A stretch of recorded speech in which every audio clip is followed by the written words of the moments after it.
Welcome back to Lenz Comic Corner Classic Non Classic. This is episode number 1994 and Doubleshot number 1888. Now, I got two Marvel trades. One is the start of an ongoing series that has confusing issue numbering, and the other one is a mini-series. Now, first up we have She-Hulk Volume 1, Jen Again. The confusing numbering is that Comixology, for some strange reason, listed this ongoing series as a 5-issue limited series. Yes, for some reason, Comixology did that. I do not know why, but they did. This actually is from She-Hulk Volume, if I remember correctly, I believe this is Volume 5. Yes. Now, She-Hulk is back to regular She-Hulk. And also, now here's the thing, they basically brought this series back because of the TV show. But from what I heard, the TV show is awful. Yeah, the TV show for She-Hulk sucks. Yeah, it is. I've heard from some people, it is probably by far the worst MCU Disney Plus show that they is really, really bad. Like one of the most worst cases of an episode was basically you had She-Hulk twerking for reasons, and constant reference to the fact that she's better than the Hulk, despite the fact she was never written that way in the comics, and the fact that a friend of mine basically does a meme on Twitter every day called #CoolerThanShe-Hulk, and that is not the poke fun of this one. No, this one's a lot better. This is poke fun. This is basically poking fun at the TV show She-Hulk. Yes. Now, the criticism I heard about the TV show was the fact that, well, they compared her to Fiona from Shrek. And I saw footage. And I'm like, whoever said that was basically full of bullcrap. And this book is a lot better. Look, here's a feminine She-Hulk. Something we cannot see in the damn TV show for some reason because we have to have the She-Hulk written to be such an awful character. Yeah, I'm not comparing TV show. Okay, now this book has basically guest star appearances in here by Hellcat. Yes, she briefly appears in this series. We also see a return of Jack of Hearts. Yes, Jack of Hearts. Who you say? Oh yeah, he returned from the dead again. And I say again because he already has done this. In Marvel Zombie Supreme.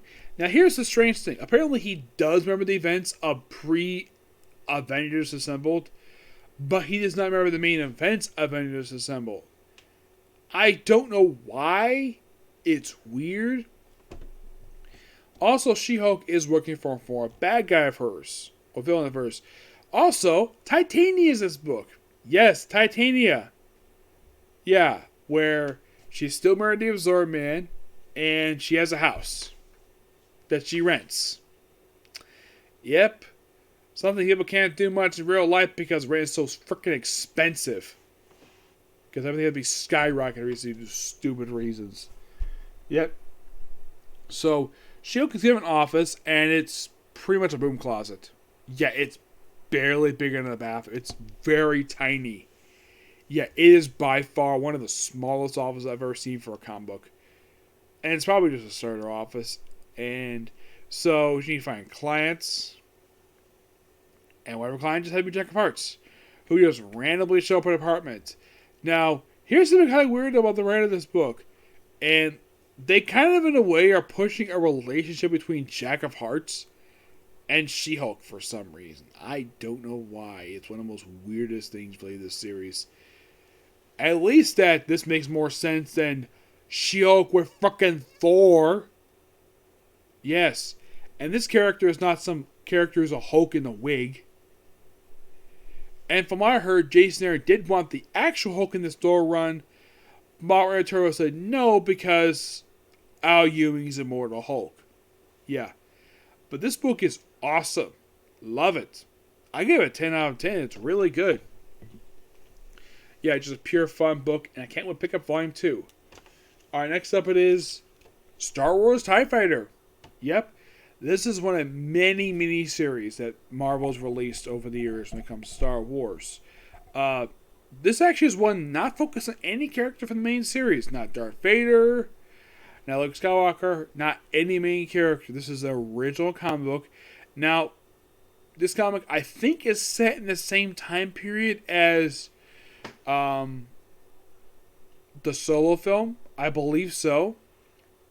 Because they do mention Han Solo Imperial Cadet, that miniseries, which all that miniseries was there for was basically filling the gap between the opening scene from the movie and basically we see Han in present day. That's pretty much kind of what the miniseries was explaining.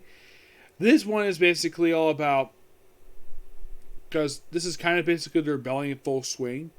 So it's not set there in time periods. I would say it's, would you say it's set before A New Hope? Based on the dialogue, yes. Excuse me, definitely. Now, this miniseries is done by Jody Houser, a writer who I've met in person. Yep. Now, the artwork of this miniseries is done by several different artists. It's mostly by Reg Atino, with artwork by each issue's got different artists co-write cards with it. Issue 1 is Michael Dowling, Josh Casero, this issue 2. Gerardo Burgess, this issue 3. I.G. Guerrero, this issue 4. And Juan Guida, this issue number 5. The cover art for the first issue is by Gustavo Kamakali, a very good artist, and Eli Bononi. Tommy Lee Edwards, this issues 2 through 5. Interesting, they brought Tommy Lee Edwards because I believe this was the cover artist for Mother Panic. Yep. Basically, the story of this book is focused on the Shadow Wing, a section of the TIE Fighters who basically are very loyal, but are they really loyal to the Empire? Read the series, find out. I gotta say, it's not a terrible miniseries per se, and oddly enough, I've never heard anybody talk about this one. Is it bad? No, it's actually pretty good. It's not as basically as awesome as the main book, but still pretty good. By far one of the best miniseries I've read so far. Unlike, let's say, Vader Dark Vision, where that was so baffling, weird, and somewhat bad. This book is really good. Unlike Dark Vision, which was basically an anthology book, this is basically a straightforward story miniseries. Best way I'll kind of describe this miniseries, it feels similar to that of the Poe Dameron book by Charles Shaw. Now you might be curious though, over the course of 5 issues, yeah, this is a 5-issue miniseries, is there any familiar characters? Well, we see a starfighter, we see a TIE fighter, a Star Destroyer, but you might be asking, okay, is there any familiar characters from the main Star Wars series in here? And the answer is, nope, there isn't. And I don't really know why. It's weird.